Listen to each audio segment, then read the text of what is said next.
UDF വിപുലീകരിക്കും. PV അൻവറിനെയും CK ജാനുവിനെയും UDFിൽ associate അംഗങ്ങളാക്കാൻ ധാരണയായി. വിഷ്ണുപുരം ചന്ദ്രശേഖരന്റെ Kamaraj കോൺഗ്രസിനെയും associate അംഗമാക്കുമെന്ന് പ്രതിപക്ഷ നേതാവ് VD സതീശൻ വ്യക്തമാക്കി.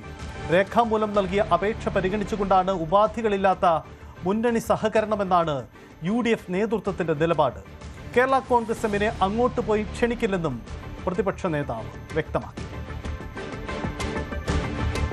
ശ്രീ PV അൻവർ നയിക്കുന്ന തൃണമൂൽ കോൺഗ്രസ്, ശ്രീ CK ജാനു നയിക്കുന്ന ജനാധിപത്യ രാഷ്ട്രീയ പാർട്ടി, ശ്രീ വിഷ്ണുപുരം ചന്ദ്രശേഖരൻ നയിക്കുന്ന കേരള കാമരാജ് കോൺഗ്രസ്, ഈ മൂന്ന് കക്ഷികളെ UDFന്റെ അസോസിയേറ്റ് അംഗങ്ങളാക്കാൻ ഇന്നത്തെ UDF ഏകോപന സമിതി യോഗം തീരുമാനിച്ചു.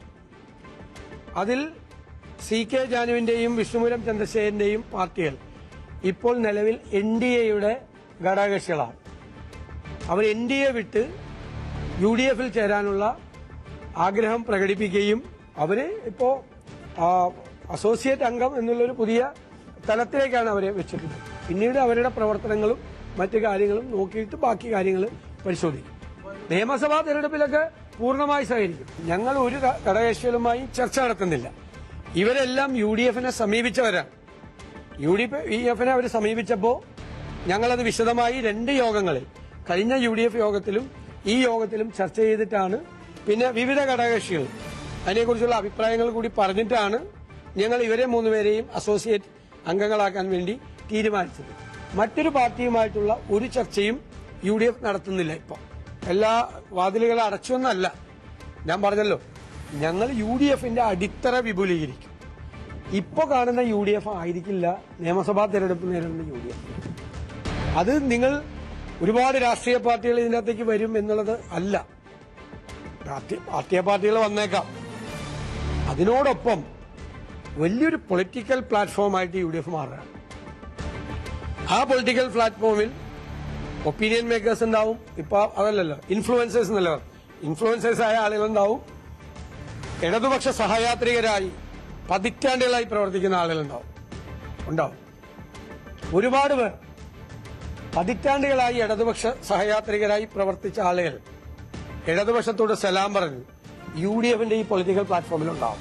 നിങ്ങൾ നോക്കിക്കോ. അതേസമയം വിഷ്ണുപുരം ചന്ദ്രശേഖരന്റെ പാർട്ടിയെ ഉൾപ്പെടുത്തിയതിനെ ചൊല്ലി കടുത്ത ആശയക്കുഴപ്പമാണ് ഇപ്പോഴും.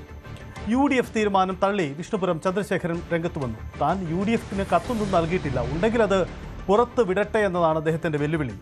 NDA വിടേണ്ട സാഹചര്യം ഇപ്പോഴില്ല. രാജീവ് ചന്ദ്രശേഖരനുമായി തനിക്ക് നല്ല ബന്ധമാണെന്നും വിഷ്ണുപുരം വ്യക്തമാക്കി. എനിക്കൊരു സംഘപരിവാർ ബാക്ക്ഗ്രൗണ്ടുള്ള ആളാണ്. അതിൽ ഇന്ന് അവിടെ ചർച്ച ചെയ്തു എന്ന് പറയുന്ന വിഷയം ഞാനത് നിഷേധിക്കുകയാണ്. കാരണം ഞാൻ അവർക്ക് അങ്ങനെ ഒരു അപേക്ഷ നൽകിയിട്ടുണ്ടെങ്കിൽ ആ അപേക്ഷ പുറത്തുവിടും. വിഷ്ണുപുരം ചന്ദ്രശേഖരന് UDFിൽ എടുക്കണമെന്ന് അപേക്ഷ കൊടുത്തിട്ടുണ്ടെങ്കിൽ അത് പുറത്തുവിടും. പിന്നെ എനിക്ക് NDAയിൽ അഭിപ്രായ വ്യത്യാസം ഉണ്ടോ എന്നുള്ള ചോദ്യം ഉണ്ടെങ്കിൽ ഉറപ്പായിട്ട് എനിക്കുണ്ട്, അഭിപ്രായ വ്യത്യാസം ഉണ്ട്. ഘടകകക്ഷികളെ വേണ്ട വിധം മാനിക്കാത്ത NDAയുടെ പ്രവർത്തനങ്ങൾ എനിക്ക് അഭിപ്രായ വ്യത്യാസം ഉണ്ട്.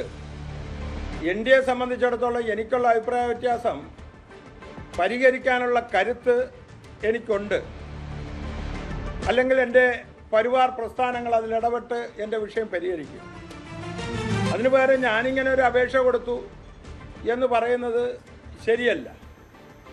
ഞാൻ UDFന്റെ നേതാക്കളുമായിട്ട് ഈ വിഷയത്തിന് വേണ്ടി ഞാൻ ചർച്ച ചെയ്തിട്ടില്ല. ഇതാണ് വിഷ്ണുപുരം ചന്ദ്രശേഖരന്റെ വാക്കുകൾ. അദ്ദേഹം തന്നെ പറയുന്നു താൻ കത്തൊന്നും നൽകിയിട്ടിരുന്നു.